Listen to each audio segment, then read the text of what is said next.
Hello students, welcome to RNM academy channel.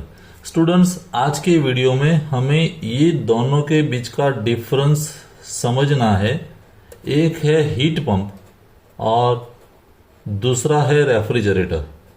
ये दोनों के बीच क्या डिफरेंस है वो हमें समझना है। Difference between heat pump and refrigerator. अभी ये दोनों के बारे में बात करते हैं तो दोनों का फंक्शन या प्रिंसिपल सेम है। As per second law of thermodynamics, second law of thermodynamics ऐसा कहता है कि लो टेम्परेचर से हीट उठा के हाई टेम्परेचर फेंकना है तो बाहर से कुछ ना कुछ एक्सटर्नल सोर्स की रिक्वायरमेंट रहेगी।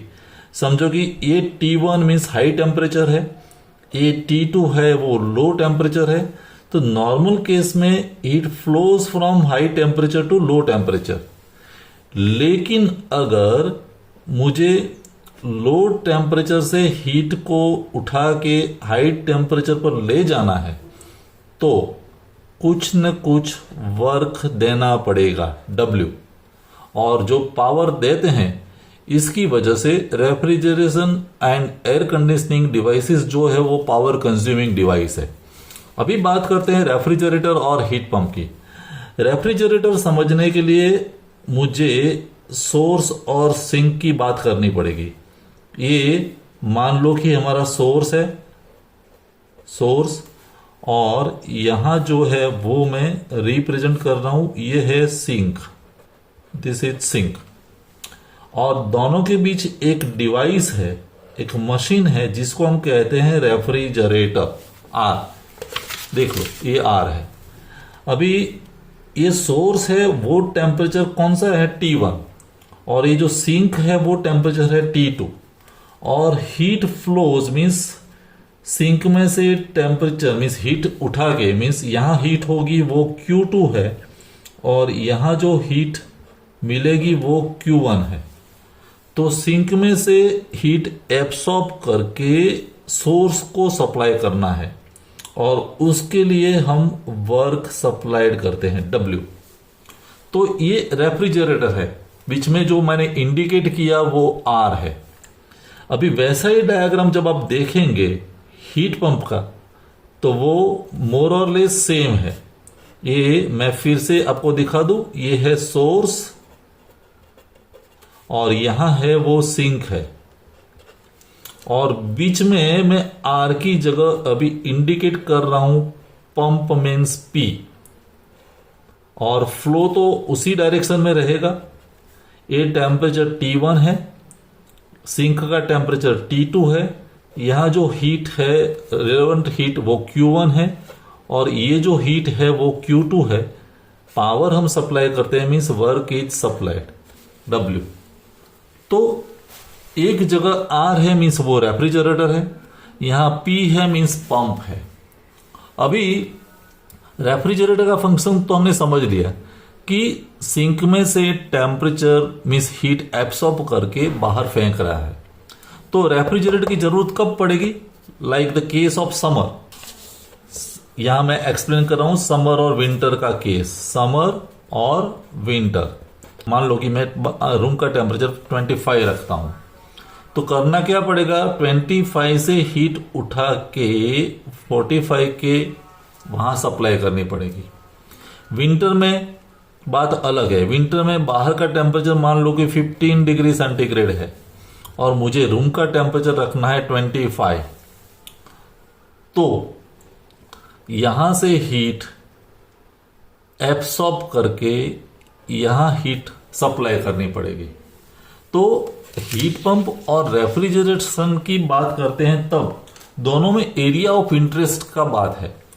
यहां एरिया ऑफ इंटरेस्ट मेरा ये है सिंक, जहां मुझे टेम्परेचर कम करना है, और यहां एरिया ऑफ इंटरेस्ट ये है कि मुझे टेम्परेचर बढ़ाना है इसका। तो हीट पंप और ये जो रेफ्रिजरेटर है इसमें इतना अंतर है। अभी हम बात करते हैं एक डायग्राम के आधार पर। तो आप देखिए रेफ्रिजरेशन में मुझे अगर इक्वेशन लिखना है तो Q1 heat is equal to, मैं क्या इक्वेशन लिख सकता हूं, Q1 is equal to Q2 plus W, Q2 plus W। और कोफिशिएंट ऑफ परफॉर्मेंस की बात है, COP ऑफ R, जो हमने एक प्रीवियस वीडियो में भी देखा था, COP R is equal to required effect, desired effect. Desired effect मेरा क्या है कि ज्यादा से ज्यादा हीट में यहां से एब्सॉर्ब करो, मीन्स Q2। तो Q2 जितनी ज्यादा एब्सॉर्ब की वो हमारा आउटपुट है, और divided by work supplied. COP means coefficient of performance of refrigerator is equal to Q2 divided by W।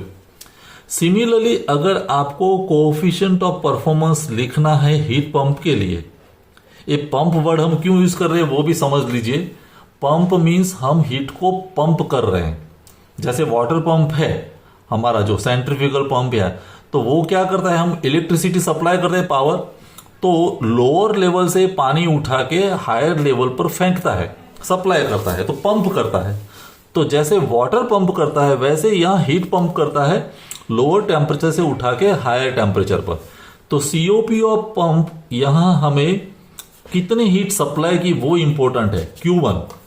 तो यहां अगर मुझे लिखना है COP is equal to required effect is equal to Q1 divided by heat supply, sorry work supplied means W। तो यहां COP of pump is equal to Q1 divided by W। तो ये दोनों इक्वेशन आपको मिलेंगे। COP of refrigerator is equal to this, ये, और COP of heat pump is equal to this. अभी हम एक रिलेशनशिप भी समझ लेते हैं, coefficient of performance of refrigerator and coefficient of performance of pump.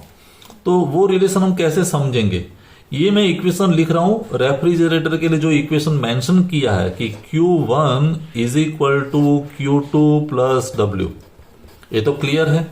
तो उस पर से मैं क्या लिख सकता हूं, W is equal to Q1 minus Q2, Q1 minus Q2।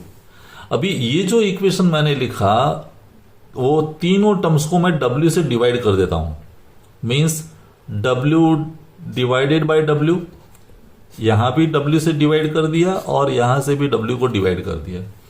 तो क्या होगा, W upon W means 1 is equal to Q1 upon W, Q1 upon W is equal to coefficient of performance of heat pump, and minus Q2 upon W means coefficient of performance of refrigerator.